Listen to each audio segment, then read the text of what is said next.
देश के इतिहास का एक बहुत महत्वपूर्ण बजट निर्मला जी ने आज पार्लियामेंट में पेश किया है। ये जो बजट की विशेषता ये है कि हमारी इकोनॉमी को एक्सीलरेट करने वाला ये बजट है। जहां तक इंफ्रास्ट्रक्चर को हर समय वित्त मंत्री प्राथमिकता देते हैं, इस समय भी हमारा बजट बढ़ा है, जिसके कारण इंफ्रा रोड सेक्टर में इसका बहुत बड़ा फायदा होगा। मुझे इस बात की खुशी है कि कृषि विभाग की ओर उन्होंने विशेष रूप से ध्यान दिया है।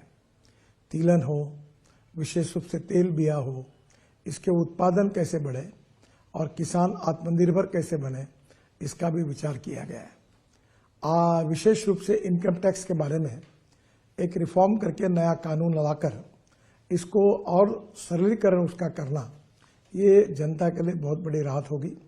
और 12 लाख रुपए के उत्पादन के लिए इनकम टैक्स में जो राहत दी गई है, वो भी बहुत महत्वपूर्ण है।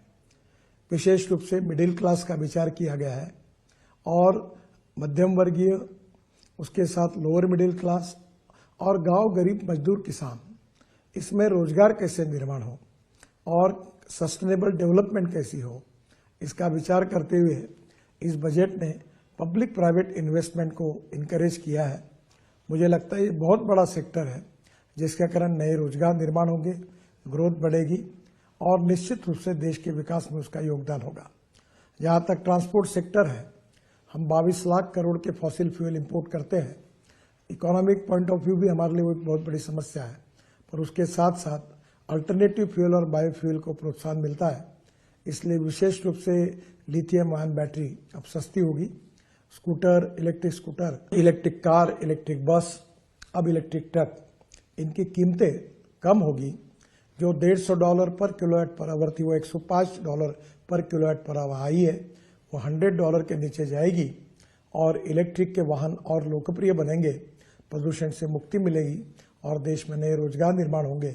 इसके लिए भी उन्होंने विशेष रूप से जो टैक्स में रियासत दी है, वो निश्चित रूप से बहुत उपयोगी है।